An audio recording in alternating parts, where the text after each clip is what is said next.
It is the sound of strength, a melody that mirrors one young man's fight. William O'Brien never imagined a day he'd forget how to play.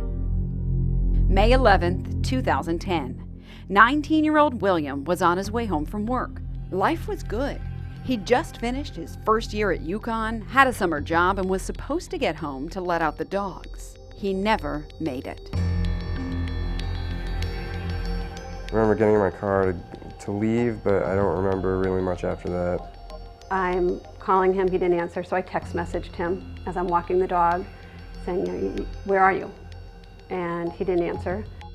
1 mile from home, on Interstate 84 westbound, William would have a horrible accident.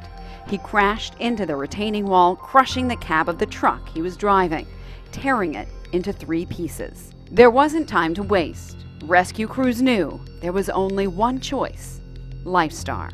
The house phone rang, and it was my husband, and he was making noises I'd never heard come out of him, sobbing, and he said he's been LifeStar'd out of a bad accident. We got a call from LifeStar that they were on the scene of a very, very bad crash, and they had a young man who was critically injured that they were going to bring to us. That call would send the Level 1 Trauma Center into action.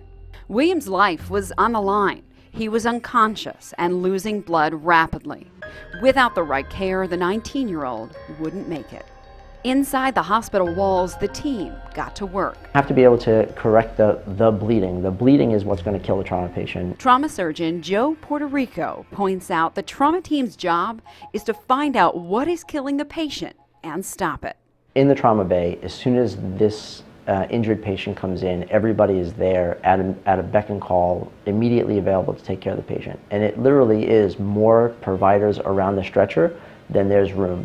But that's the way it has to be, because there's always things that are going on. Every part of the body is being worked on at one time. The whole way in, I was just sobbing and screaming, begging God not to take my son. When his family arrived, William had already been rushed into surgery.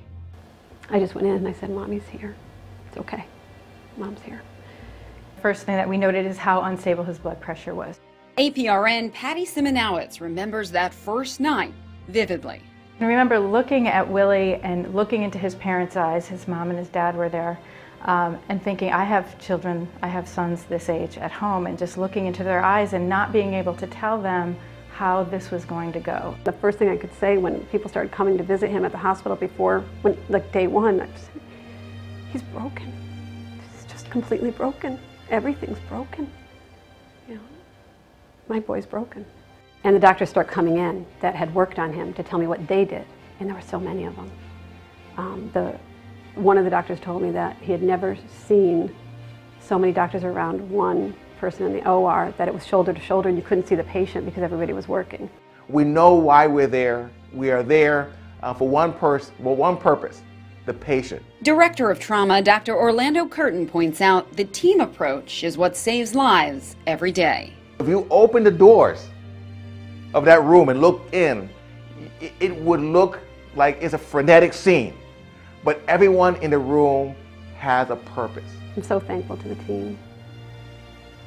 People need to realize that with all the trauma and the horrible things you hear on the news, they go someplace.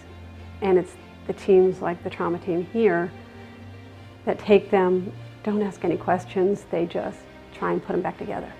The first week was really, really tough, and you see this young man laying in the bed with all of these tubes and all these monitors, and his pressure in his brain is always a problem. I'm operating on him. I think we operated 3 times in the first week on his abdomen.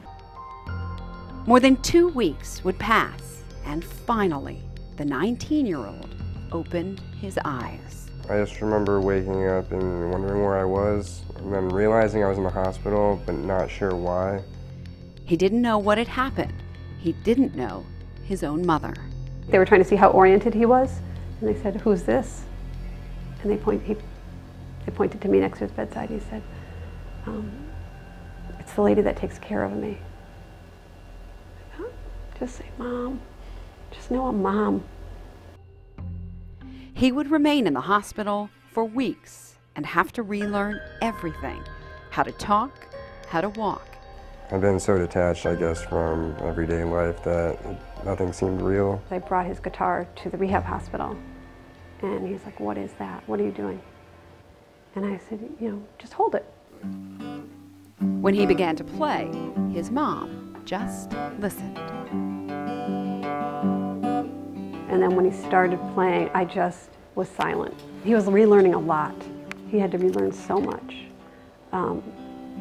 I didn't want to push him. And William is as remarkable as his recovery.